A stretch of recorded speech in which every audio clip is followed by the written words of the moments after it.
Vous êtes bien à l'écoute de la radio nationale et vous avez fait le bon choix. Il est 7h à Zantchiebougou, même heure à Nyoro et à Kaï. Et c'est l'heure de votre journal. Bonjour et bienvenue.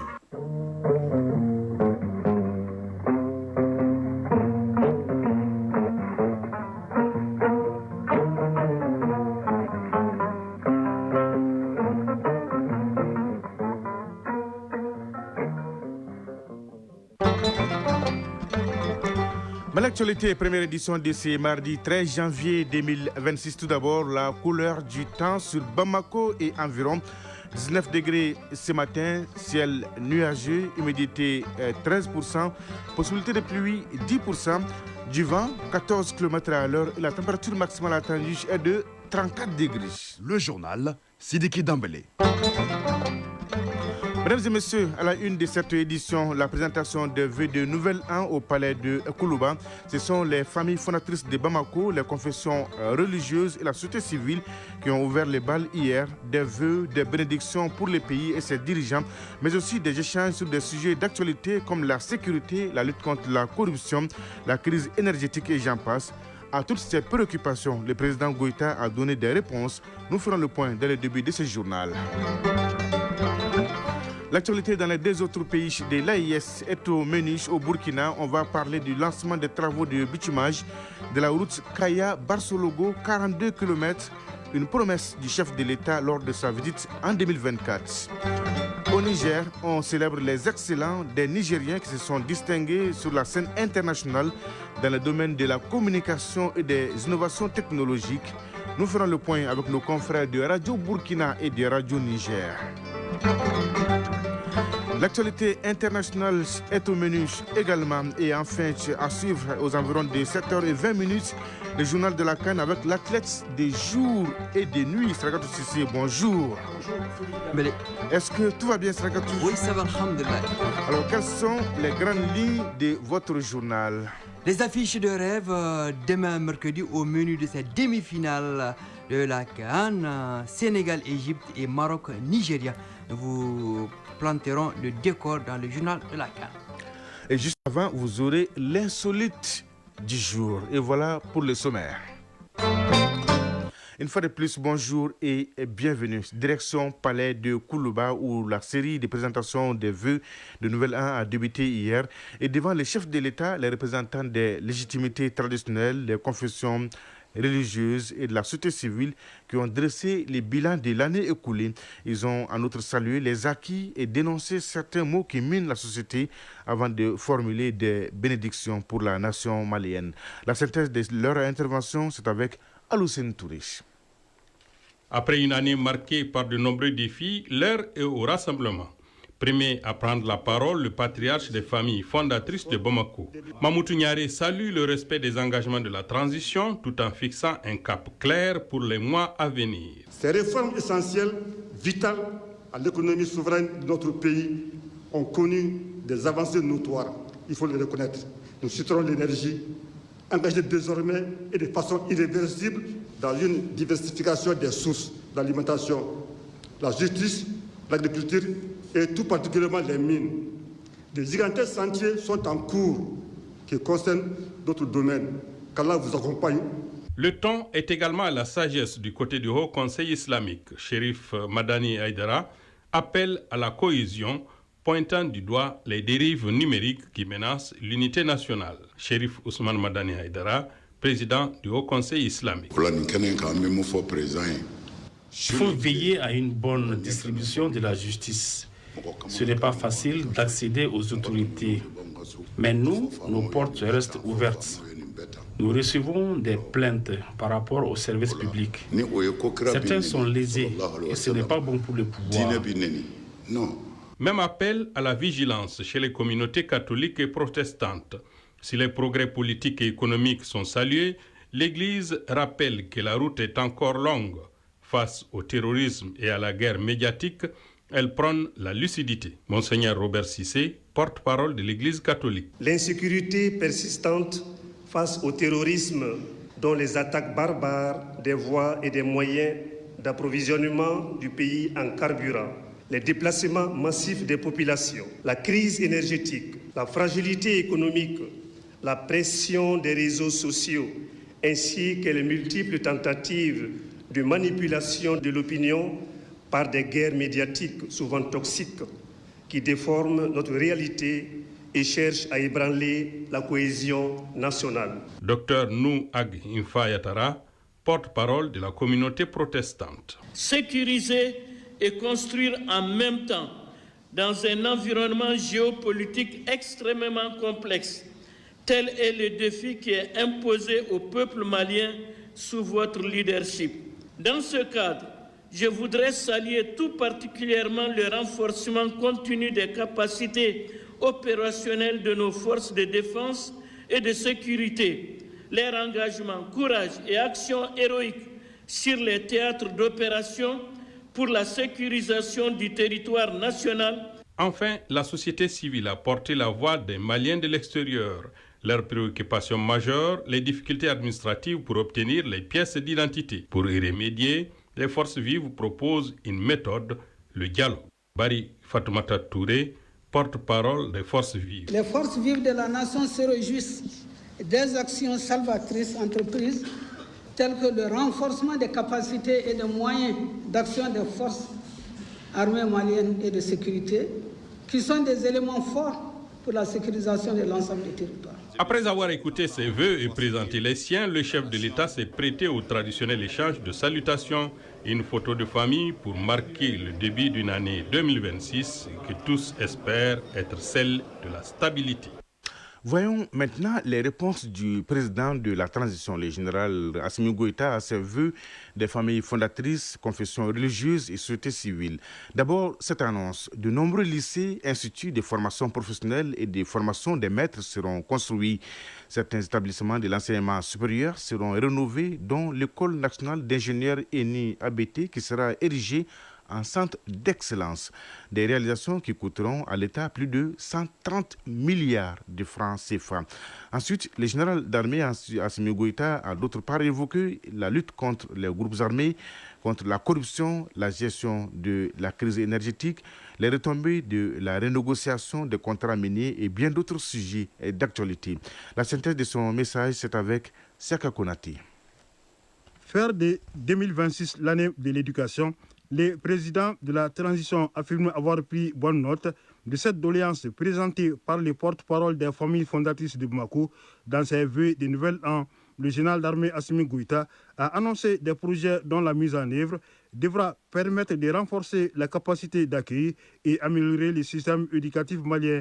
Il s'agit de la rénovation de certains établissements d'enseignement secondaire et supérieur, la construction de nouveaux lycées, instituts de formation professionnelle et de formation des maîtres. Général d'armée Assimi Goïta, président de la transition.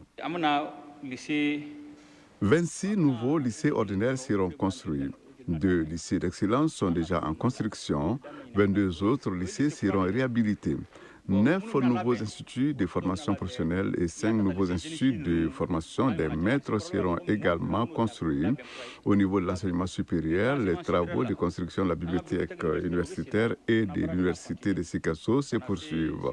L'école normale supérieure ENSUP et l'école nationale d'ingénieurs ENI seront réhabilitées. L'ENI sera érigé en centre d'excellence. Le coût de ces réalisations s'élève à 130 milliards de francs CFA. L'objectif est d'améliorer notre système éducatif. Devant les familles fondatrices de Bamako, les confessions religieuses et la société civile, le président de la transition promet de poursuivre et renforcer la lutte contre les groupes terroristes qui changent de stratégie chaque fois qu'ils subissent des défaites. C'est pourquoi il appelle les Maliens à serrer la ceinture et continuer à soutenir les femmes, convaincus que la paix n'a pas de prix, mais qu'elle a un coût.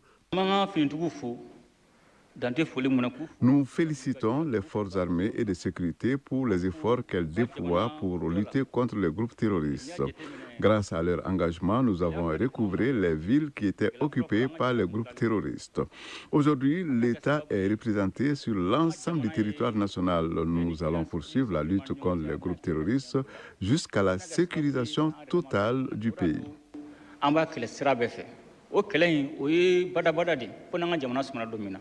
Et le chef suprême des armées d'annoncer de nouveaux recrutements pour renforcer les effectifs de l'outil de défense. Il salue d'autre part les sacrifices consentis par ses compatriotes et qui ont permis d'atténuer la crise énergétique. Allusion au fonds de soutien qui permet d'assurer l'approvisionnement de la Société Énergie du Mali en carburant. Nous avons connu en 2025 une crise énergétique. Grâce aux contributions des Maliens au fonds de soutien, la crise a été atténuée. Nous travaillons inlassablement pour y trouver une solution définitive. Les travaux de construction des centrales solaires de Safo, Sarangorba et Tchagadougou avancent normalement, assure le président Goïta, qui se réjouit d'autre part des premières retombées de l'application du nouveau code minier, notamment la renégociation des contrats miniers avec les 15 sociétés opérant au Mali, soit 761 milliards de francs CFA versés dans les caisses de l'État. Autre innovation, les revenus du Mali seront désormais déterminés en fonction du prix de vente de l'or sur le marché mondial. Général d'armée Assimi Goïta, président de la transition.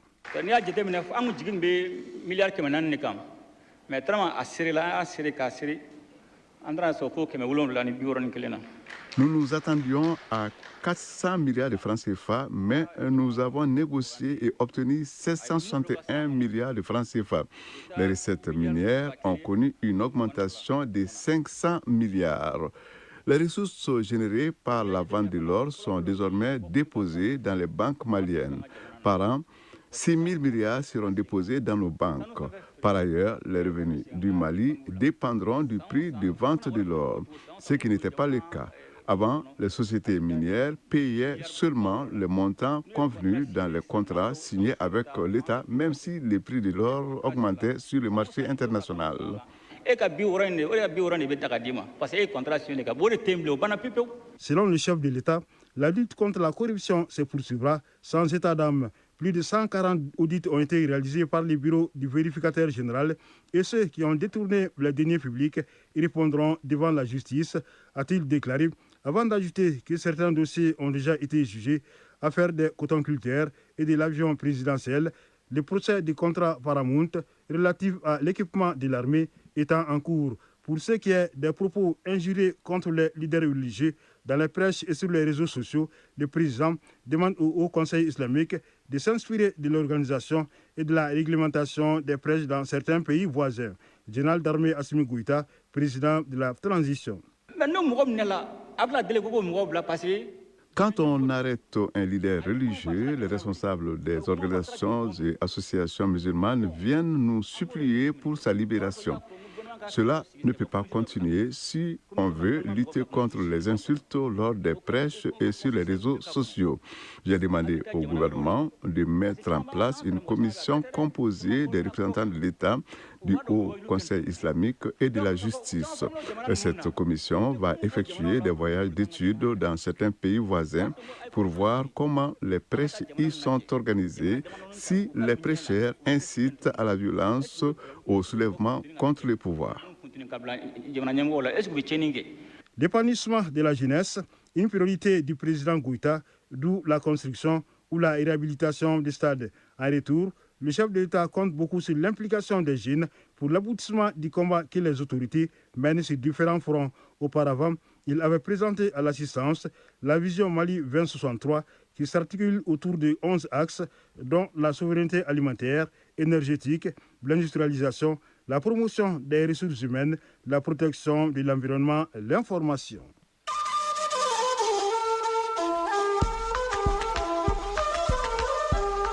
AES Actualité.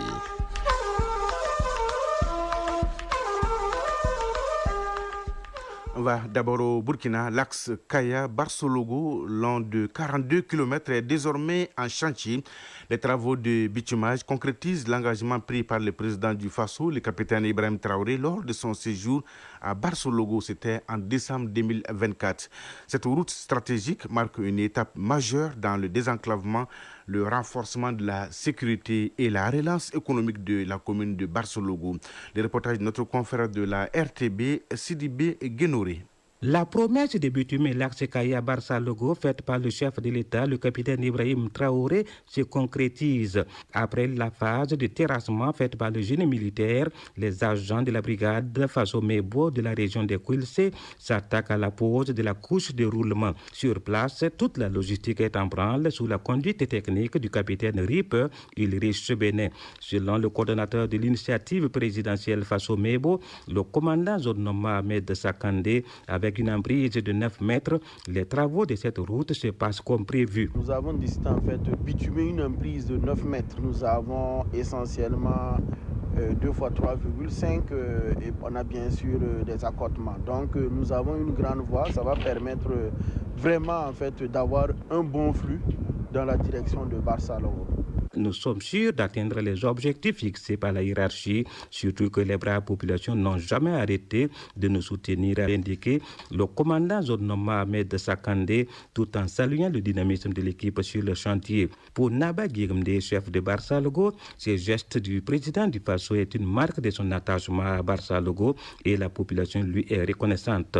Le désenclavement de Barça-Logo va renforcer la sécurité dans la zone, favoriser le développement et relancer l'économie de cette commune, autrefois poumon économique de la région. Au Niger, le président de la République, le général d'armée Abdourahmane Tchani, a reçu le lauréat nigérien récemment distingué sur la scène internationale dans les domaines des médias, du cinéma et du design. Une audience au cours de laquelle ces ambassadeurs de l'excellence ont présenté leur trophée sous la conduite du ministre de la Communication, Hadji Ali Salatou, que je vous propose d'écouter au micro de nos confrères de la radio du Niger. C'était de les faire connaître auprès de son Excellence, le président de la République, le général d'armée Abdourahmane Tchani, aussi les membres du CNSP. Il est grand temps que tous les Nigériens de coup savent qu'on a comme potentiel dans le monde de la communication, des médias, tous les efforts fournis et la qualité de nos différentes productions et réalisations, qu'on a des compétences, un capital humain épanoui, très riche et varié, qui ont eu à remporter des concours de prix à l'international, au niveau sous-régional, qui sont vraiment à féliciter, à encourager, en espérant que d'autres pourront les emprunter les pas. L'État mettra tous les moyens. Nous avons été formellement instruits, rappelés à créer un cadre, un environnement propice à l'épanouissement de ces différents talents. C'est un point qui fait partie de notre feuille de route, l'instruction visant à accompagner chaque département ministériel, accompagner son écosystème sectoriel. Donc cet engagement, cette instruction directe, formelle, a été retirée par le chef de l'État devant le membre du CNSP et devant ses lauréats. Nous allons nous y conformer, mettre tous les moyens possibles pour les accompagner, Inch'Allah. Comme on dit, on a un seul pays. Voyons maintenant l'actualité en dehors des pays de l'AES. La barre symbolique de 1000 jours de guerre civile est franchie au Soudan, moment choisi par les dirigeants pour ramener l'administration officielle du pays à la capitale Khartoum, que l'armée régulière affirme contrôler désormais. Près de 3 ans de combat contre les forces de soutien rapide avaient obligé les autorités à s'établir à Port-Soudan.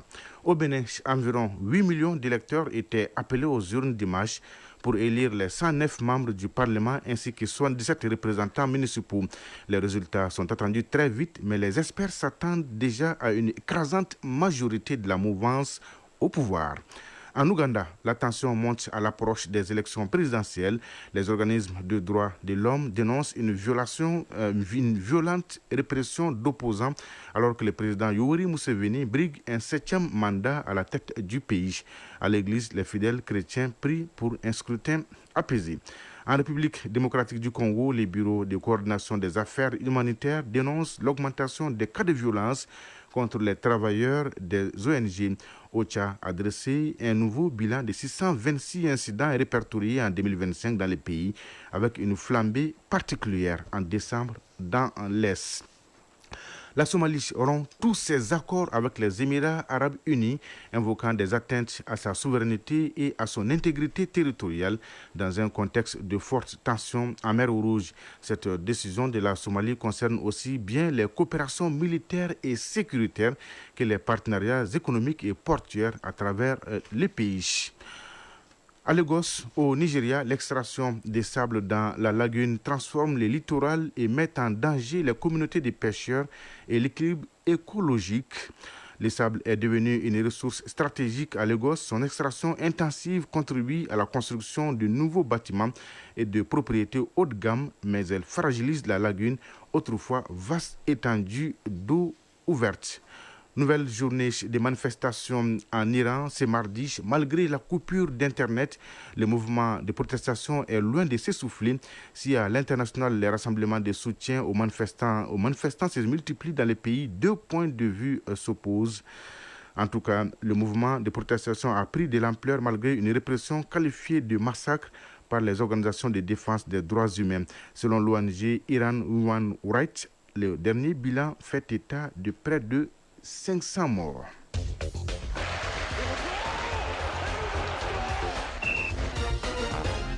Et bonjour, Saragatou Sissi. Et bonjour, Sidiki Dambélé. Donnez-nous l'heure, la bonne et la vraie heure. Il est 7h22 à Sofara. Voyons maintenant l'insolite du jour avant le journal de la CAN, Saragatou, que vous allez présenter dans une poignée de secondes. La scène s'est passée lors d'une compétition internationale et concerne une des équipes nationales du Mali. Un sélectionneur informe un gardien de but de sa titularisation. Oui, le sélectionneur informe le gardien de but de sa titularisation au prochain match. Oh là là, quelle histoire, Saragatou, quelle histoire. Racontez-nous tout. Alors, participer à une compétition est déjà une fierté. Oui. Être titulaire est aussi une fierté. Ouais. Alors, ce gardien de but d'une sélection des jeunes du Mali l'a vu autrement. Ouais. Son sélectionneur l'informe de sa titularisation en l'absence du principal.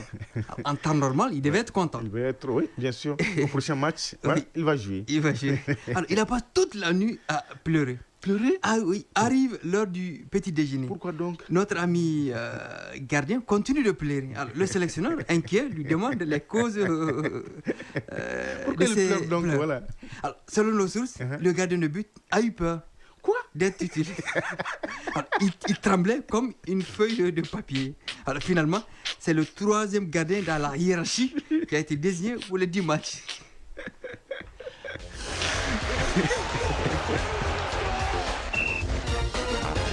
7h23 à Bafoulabé et à Sandaré. C'est donc tout pour ce journal. Merci, grand merci à Bourama Traoré et à Idrissa Dambélé qui m'ont aidé à la réalisation, aux opérations techniques à Lou Koulibaly. La mise en ligne est assurée par Cheikh Abdoulaziz Koulibaly et présentation Sidiki Dambélé. Merci de votre fidélité et de tous vos soutiens. C'est réconfortant. Le journal de la CAN, c'est tout de suite avec Saragatou Sissé, suivi des avis et communiqués avec Fousséni Diarra. Et à 13h, vous avez rendez-vous avec Koumba Sissé pour la deuxième édition du journal. La pensée du jour signée Safia Azedine. Le temps est bavard, il nous révèle tout sans qu'on les questionne. Oui, le temps est bavard, il nous révèle tout sans qu'on les questionne. Mesdames et messieurs, prenez soin de vous et des autres. Excellente journée de mardi à toutes et à tous. Au revoir.